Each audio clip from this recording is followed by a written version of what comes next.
Argiaren podcastak.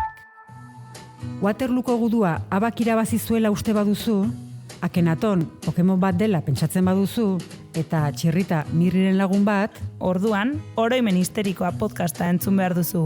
Asteartero argia.eusen.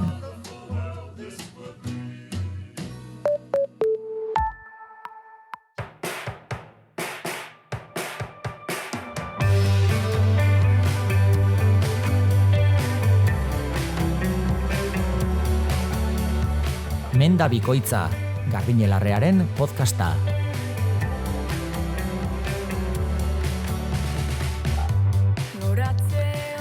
Ongi etorri Menda Bikoitza podcastera, 33. saioa gaur, eta saio laranja kolorekoa ekarri dugu, liburu bati buruz hizketan hasiko gara. Bueno, gaiarekin ekin aurretik nor garen. Jakingo dute, baina baitek lehenengo aldiz entzuten bagaitu, beti izaten duguna, bi pertsona gaude hemen. Bai, hori da, salto baten hasi naun gaiarekin eritz. Gaur. Bai. Karrerila hartuta. Bueno, bi lagun garela. Hori da. Podcasta egiten dugunak, Enere Itzartzailuz eta Garbiñelarrea. Eta, bueno, gaurkoan saio laranja kutsukoa ekarri dugu, udazken koloretan gaudelako oraindik, naiz gabonak ate joka ditugun. Eta, bueno, liburuetaz aritu nahi dugu, Durangoko azoka pasaberri, baina, bueno, baditu landareekin, sendabelarrekin loturiko liburuak eskuartean, eta hoietako bat ekarri dugu, gazteleraz idatzitako liburu bat, bueno, jatorriz ingelesez, Susan Fenimore Cooperren liburu bat, bera, bueno, naturalista, ilustratzailea, baina, bueno, nahiko nuke gaur, bere bi liburu ditu itzulita gaztelerara, eta hauetako bat, udazken negurako, idatzitako diario rural, apuntes de una naturalista liburuaz aritu nahiko nuke, eta, bueno, hitz egingo dugu zergatik den laranja liburu hori, eta ondoren, kurkumari buruz hitz egin behar dugu. Kurkumaren inguruan gauza asko esaten direlako, eta gauza, bueno, informazio ugari edo informazio etengabeiko horren artean, badagoelako premia, eguneraketa bat egitekoa, orden pixkat jartzekoa, muga batzu jartzekoa, ez delako ez horren magikoa, ez denontzat, eta liluratik ez dugulako ikusi behar.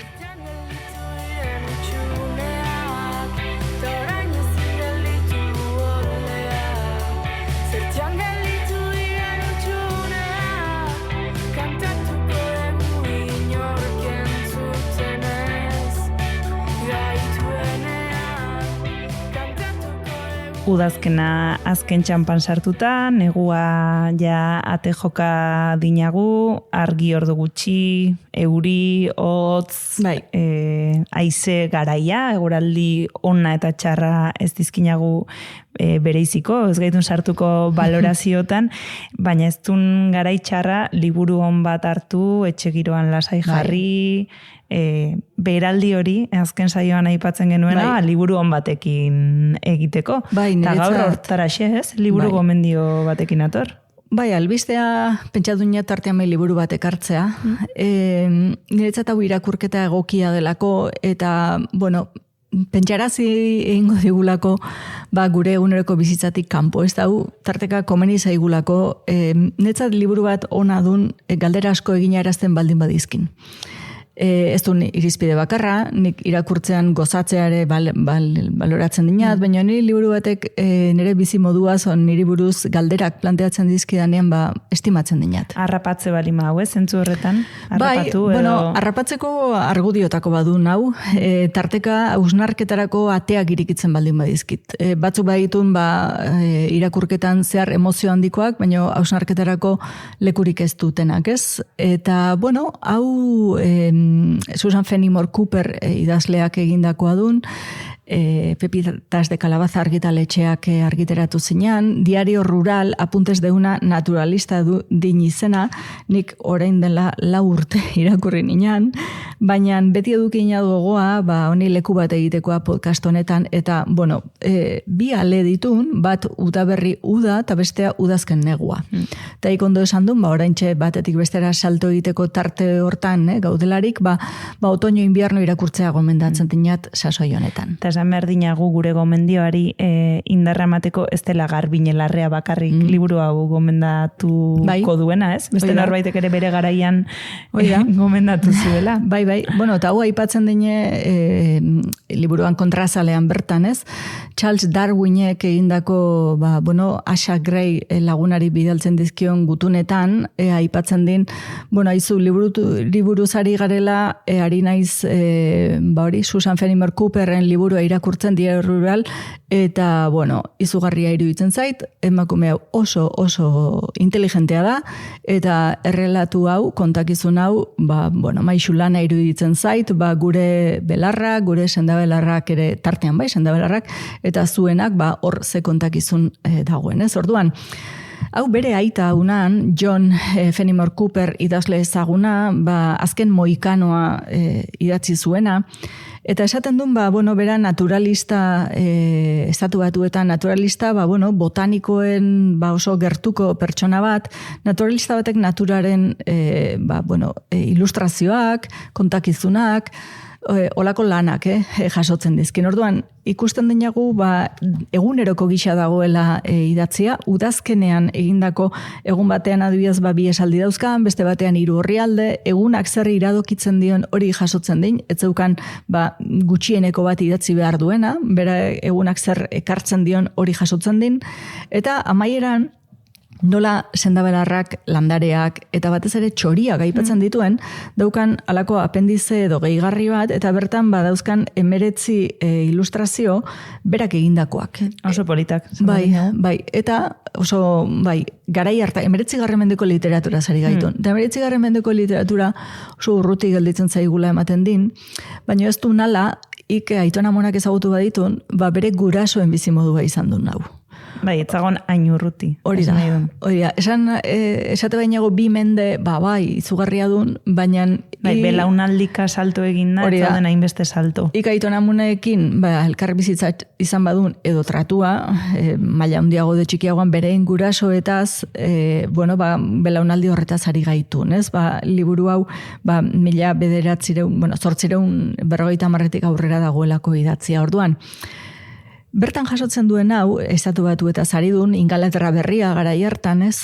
Aridun urtaroak nola bizi dituen eta etengabe hitz egiten din zeruaz, bideetaz, basoaz, loreetaz, ugaztunetaz, insektuetaz, bizitza basatea, gaur egun ere badagoena, hori ez duen aldatu, baina horri zenba gauza gehitu zaizkion. Gaur egun daukagun bizi moduan, ez? Eta garai hortan ez daudenak. Orduan, niri adibidez, pentsarazten zidanan, berak etengabe naturaz idazten din. Baina bere bizian natura zer den, eta gure bizian natura zer den, adibidez hor ze koska gertatu den, ez? Eta askotzan pentsatzen dinan, berak kontatzen duen honetan, etxegon elektristaterik, etxegon Instagramik, etxegon makillatzeko obligaziorik, gauza asko, ez? Gaur egun guretzat, ez dina desango estresiturrik, gure bizitzaren parte direnak, hainbeste gauza, eta hemen ez daudenak. Orduan, nire pentsamendua unan, begira, hola bizileike. Baina hola bizileike baita ere, ia gaur egun, ez? Hor nik zalantza pixkat, Ni zalantza zukenat, baina niri pentsarazten zidenan zeri uko egitea daukadan adibidez. Hori bai. Hau irakurriz, konturatzen indunan zertaraino lasaitzen ari nintzen. Irakurtzen ari bitartean. Bai. Eta hortik hasi nindunan buruari eragiten, ez? Berak asko egiten din gauza txikia dena, gauza kolektiboa dena, kontemplazioa, hausnarketa, baina gero gustatzen zaidan romantizismotik oso urruti dagoela, idealismotik ere bai, eta naturaren inguruan niretzate, merkezurrekoa den transcendentzia bilatze bat ere, hortik ere uko egiten din. Osea, berak oso zorrotza dun, ni Darwinekin ados natxion, oso inteligentea dun, eta egiten din, beak eta hortan bere idazteko eran nola jasotzen duen hori, ez? Bizitza hori. Eta karo, 4 urtaro jasotzen dizkin, 1848 eta 1849 bitartekoak. Orduan, literatura hau esaten duen dela lehenengo liburua, pieza fundazionala, literatura molde bat irikizuelako, naturaren literatura bat. Lehen idazlea, esan dinagun naturari buruz literatur liburu bat idatzi duena. Literatur maila jaso batean. Hori da. Eta 4 urtaroka Eta hor ere ikusten duen bere bizia zertaraino dagoen lotua urtaroari. Bera nola bizi den urtaroak baldintzatuta, ez? Gure kasuan ez den hainbeste gertatzen hau. Orduan, hau bereziki aipatzen dinat Walden liburua, Turok idatzi zuen liburura, bajotzen delako lehendabiziko liburu gisa, ez? Naturalismoa edo naturaren lehendabiziko liburutzat. Eta ez du nola, hau aurreagokoa duen eta justizia pixka bat egin bertzaion, ez?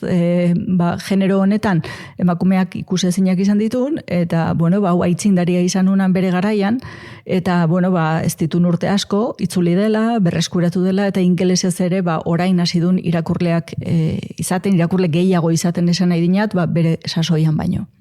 Hemen utziko dinagu gomendioa, gazteleraz diario rural, euskeraz etzakinan nekazal egunero.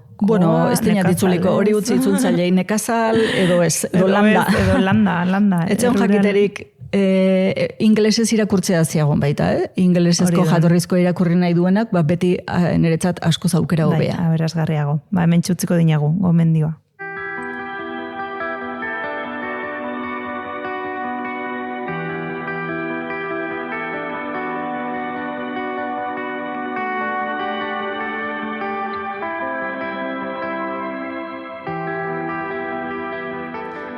Eta gaurkoa saion laranja, dela esan duen sarreran, arrazoi bat, aipatu berri dugun liburua, naranja kolorekoa delako, naranja eta zuria, eta bigarrena, gaur karriko dugun sendabelarra edo espezia ere, naranja kolorekoa delako, oso modan dagoen espezia bat, kurkuma zari gara, eta ipatzen duen oso modan egoteaz gain pixkat gain baloratua, edo oso mirariak egiten dituen sendabelar bat balitz bezala pixkatzeari gaitun.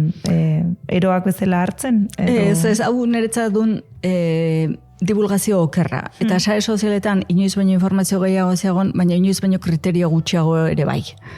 Eta, nik zorakeriak ikusten dizkinat, eta gero faltsuak diren gauzak, eta baita ere, liluratik hitz egiten denean, da magikotzat jotzen denean, letra txikia inorkesten aipatu nahi, ez? Eta hori beharrezkoa duen erabilera egoki bat egin nahi baldin bada. Orduan, ikerketa zientifikoak eta asko zeuzkanago azken urteetan, eta horretaz hitz egitea ziagon, baina gaur, nik beste leku batetik hitz egin nahi dinat, ez? Eta garbi utzita ez naizela bere kontrari inola ere, Hau, aurrekoan jengibra aipatu geninan baita ere, eta, espezia den, sendabelar den, zer den, oraindik ez daukan hau oso argi, Baina ikusten dinagu, kasu honetan jengibrarekin ez bezala gehigarriak, suplementuak egiten direla, eta suplementu horietan badagoelako joera bat, alopatikoa dena hau da, nik botika, farmaziako botika hori ez dut tartuko du kurkuma, gauza bera ingo dit, nire bizian ez dut beste zer aldatu beharko, eta pilula gorri txar, eta kaltegarri hori, pilula berde, kasu honetan laranja, zoragarri honengatik aldatuko dut. Eta funtzio berdina beteko du, eta azkar gainera. Bestela konpondu ezin ditudan gauza konponduko dizkit. Hori da, eta nik nire bizan gauza gutxi aldatu beharra izango dut gainera. Orduan, planteamendu horrekin asko hurbiltzen ditun sendabelarretara eta kurkumak horregatik aurkitu din olako nitxoa, olako negozioa, ez? Orduan, nik gaur izenburua jarri zionat, kurkuma gaurko sendabelarra baina askorekin. Eta hemen begiratu behar dinagu tradiziozko erabilerak dauden herrialdeetan, nola erabiltzen den Indian adibidez, ez? Orduan, guretzat hemen, orain modakoak diren, hainbat erabilera, izugarri desagokiak diren planteamenduak ditun. Eta gero, berari buruz esaten diren, oiek, jakin, marketing baten ondorio direla. Orduan, begiraion, ni begiratzen dinat, honen inguruko propaganda eta ikusten dinat, gaur egun gizartean dauzkagun beldurrik handienak eta eriotza tasarekin, eriotza kausa hobeto esan da barkatu. Lotura gehien duten gaitzetaz ari garela, adibidez. Esaten denean, ez hau minbiziaren kontrakoa da. Kurkuma. Jendeak zer dio beldurra, minbiziari. Minbizi tasa altua da, gure artean, edo eriotza kausen artean goixa marrean dago. Orduan, zerbait buruz esaten baduen hau minbiziaren kontrakoa da, ja hor badukan sekulakoa, ja gantxoa, ez? Gero, sistema immunea indartzen du. Noski, gaixo dutu ez dinago egin nahi, eta bazirudin sistema immunea beti etengabean indartzen eta sustatzen da, kitxikatzen da, gero grazia egiten diena igotzen aritu behar dugula.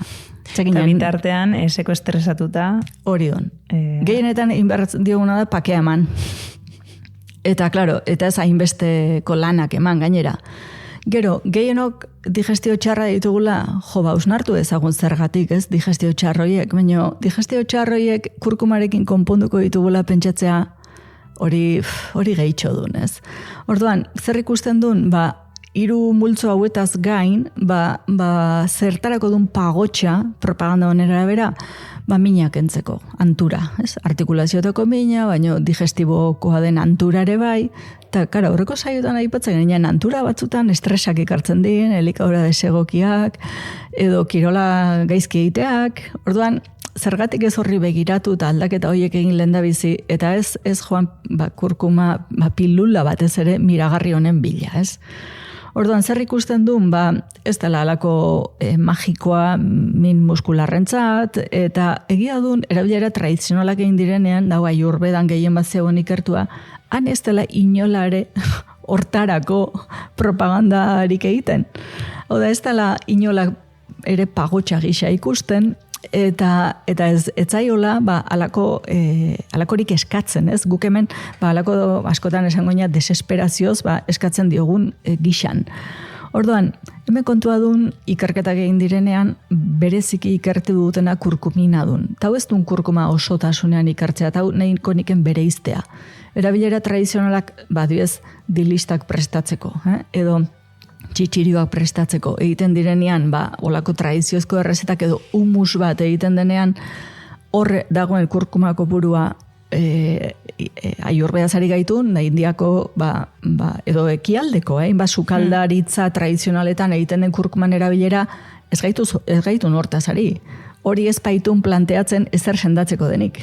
Gutxi duen, esan nahi duen, ez? Gutxi duen, daiten duen plazerez. Eta askotan botatzen duen, eltzekari bati botatzen dionan gatz kopurua. Orduan, imaginatu orain hasten direla esaten, botatzen dionan gatz hori dela sekulakoa, ez? Bai.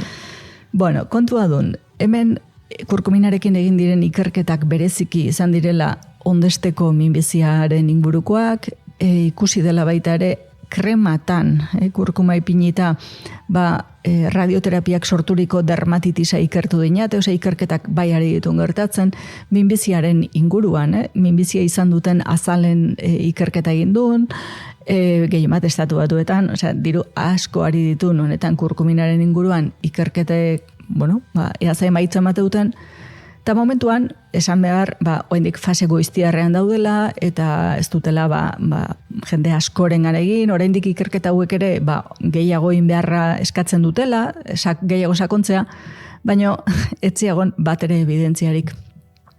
Ez dinate topatu bat ere evidentziarik, ez? Eta gero, minaren inguruan artrosia bereziki, ez? Ikusi denean, hor ikusi duen, bai, hobekuntza bat izan dela, baina oso dependientea duen dosiarekiko. Asko hartu behar dela hobekuntza hori don. Nabaritzeko edo izateko. Orduan, zer gertatu duen, adibidez, bai, bihotzerrean ikusten duen, baina hemen ezin duen jakin zer den lanean ari dena, etzekin jate kurkumina den beste zerbait duen. Aina beratxa duen, polifenoletan, antioxidatzailetan, horietako asko antiinflamatorioa direnak, etziagon esaterik zer den, ez? Karo, zer gertatzen duen, antura hau, inflamazioa hau, ez? Bereziki, ariketa fisiko oso gogorra egin ondoren eta hartzea ondo legoke, giharretako inflamazioa hau, antura hau tratatzeko bere gaitasun antioxidatzaileagatik, antiinflamatorioagatik, baina, klaro, zenbat hartu behar duen, ez? Eta kontua hori duen. Hautzean, eta gehienok etxean hautsa zeukanagu, 10 edo 15 gramo ditun. Eta nik proba indinat, hau prestatzen nahi nintzela, baskula txikian ipini, zen baden 15 gramo, doidun tontor bat nik aste osoan ere ez dudana jango.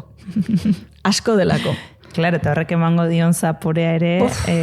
besterik ez. Edo zerri botata kurkuma hutsa jaten egotea bezala izango duen, ez? Eta mikatza duen, nahi etzaian bereziki gustatzen. Orduan, mikaztasunagatik, Eta ikusi behar duen hauts hortan zenbat kurkumina dagoen bere kalitateak eta bere jatorriak esango duela. Eta hau guk ez dinagu ezagutzen. Hau da, guk hemen ezagutzen izkinagu bertako patatak eta tipulak. Baina kurkumaren usta aurten ona izan den, txarra izan den etzekinagu. Orduan, hori utzi berzienagu indiarrei edo kultibatzen dutenei, ez? Orduan, kurkumina kopurua nola zehazten duen? Pilulatan. Eta bai, pilulak begiratzen direnean, suplementuetan, gramo bat, 4 gramo, ikerketak egin ditun, trail running egiten duen jendearen artean, eta ariketaren aurretik, ondoren, baina ikusten dinate bere biodisponibilitatea ez dela ona. Osea, ez dela oso egonkorra. Naizta hartu, ez dela odolera behar bezala iristen, eta hemen kontua duen bere biodisponibilitatea, bere osagai guztien biodisponibilitatea, hau da, guk landareari ikusten diogunean begira guztia daka, oso ondo, baina hori guztia gure gorputzean txertatzea, hori beste upel bateko sagardoa duen. Hori ez daukan ziurtatzerik, eta arazoa hemen ziagon. Hau da, egon baziagon hori, ikusten den hori, baina hori gure gorputzean ipintzea eta horren funtzionamendua ziurtatzea hori dun gakoetako bat, ez?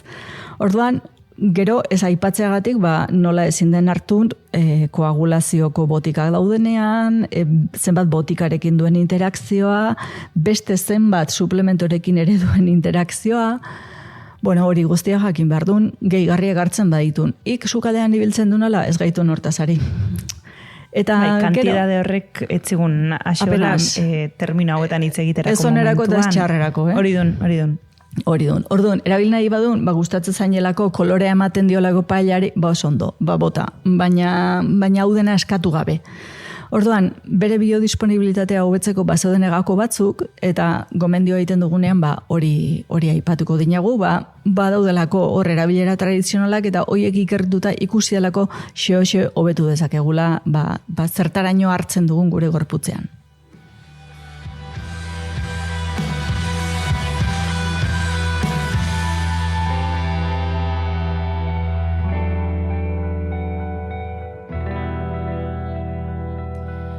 Azaldu dinagu, pixkat kurkumaren testu inguratu dinagu, ez? Nolabait dauden mito, edo, gaizki ulertuak ez. Gaizki zabalduak.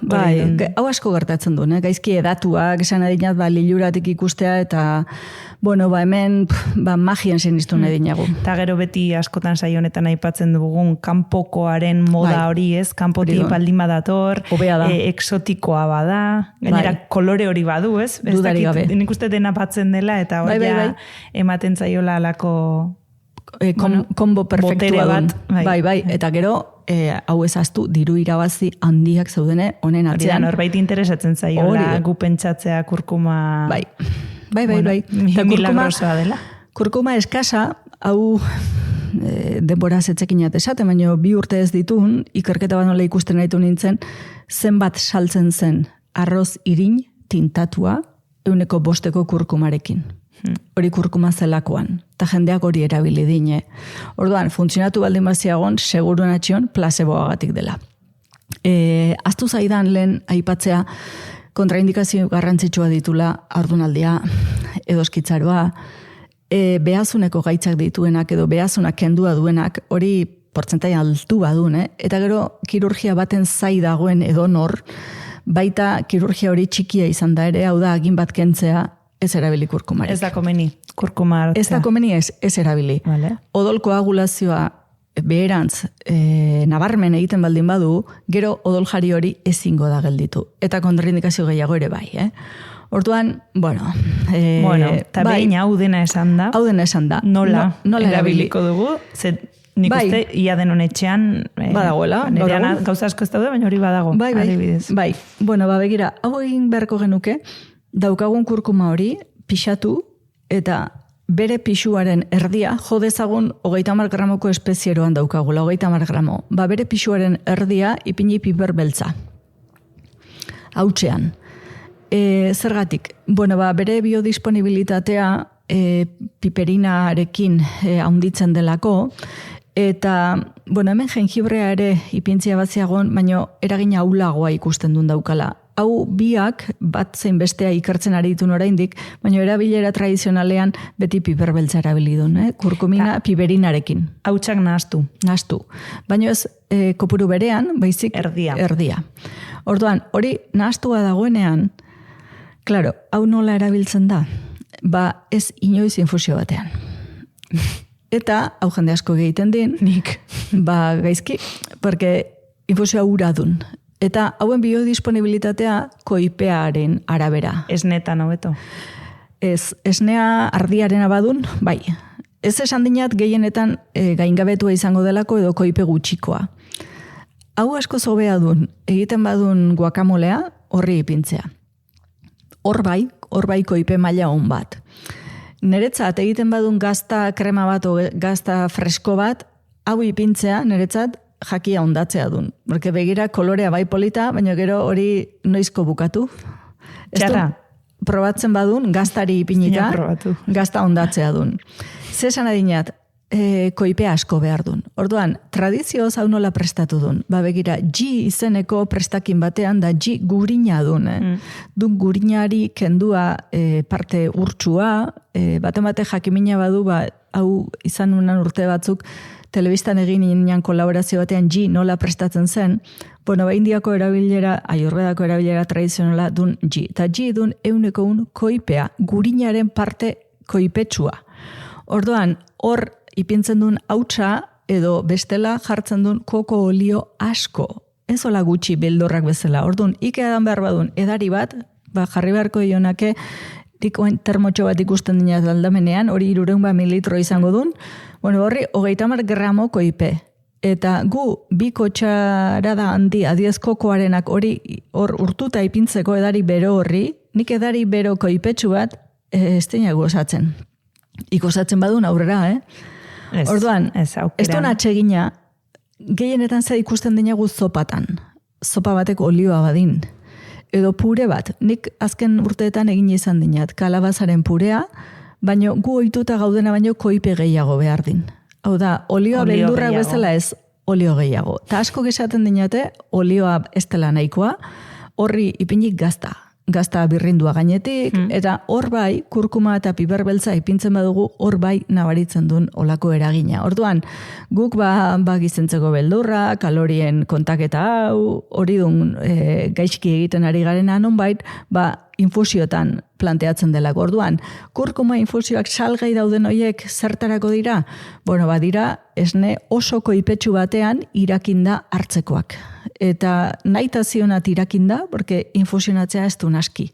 Piperbeltza ere gogorra duen, kurkuma gogorra duen, eta naizta hautsak izan, egoskin bat eskatzen din. Eta, bueno, gu ez gatxauden ohituta edari koipetsuak edatera, nahi izatera bai, gustoko duenak egin dezala, eta gero sukaldaritzan erabiltzen dugunean, zentzu askorik ez din, adibidez barazkiei gainetik hautsa botatzeak, hor koipe gutxi baldin badago. Biodisponibilitatea badelako koipearen araberakoa ere. Liposolubleak diren, printzipio aktiboengatik. Eta hau ez dinagu kurkumarekin bakarrik esan izan ez, beste sendabela raskorekin ere aipatu izan dinagu koipearen garrantzia edo beharra efektua egin dezan. Esaten duen bere printzipio aktiboa liposoblea bada, eta kasu honetan laranjatasuna zer den kimikara ekarrita ditun karotenoak eta beta-karotenoak. Eta karotenoak eta beta-karotenoak bihur daitezen A vitamina, koipea behar dinate ezin bestean. Azenarioarekin ere gertatzen unan hau. Orduan, koipea dun bere bidea eta aldiz ura ez. Eta, bueno, A vitamina hori ezinbestekoa dinagu ikusmenarentzat eta beste hainba gauzarentzat, orduan, favorez, hau erabile barra dugu, koipe dosi handi batekin egin. Beno, onarte gaurko irakaspenak eta gomendioak eta... Ea laguntzen duen. Nik uste ez lagunduko duela. Hemen utziko dinago, hemen dibiastera itzuliko gara, bitartean saio hau eta aurreko guztiak entzun nahi dituenak argia.eus eta bizibaratzea.eus atarietan aurkituko dituzue, eta zerbait idatzi, esan, gomendatu, aholkatu nahi digunak, mendabikoitza abildua@argia.eusera idatzi dezala, gustora irakurtzen ditugu eta. Bai, horixe. Ondo izan Garbiñe, eta ondo izan, zuek ere. Argiaren podcastak. Podcast hau libre eta doan zabaldezakegu Argiaren komunitatea osatzen duten milaka lagunek proiektua diruz babesten dutelako. Zuk ere kazetaritza independentea babestu nahi baduzu, egin Argiako kide.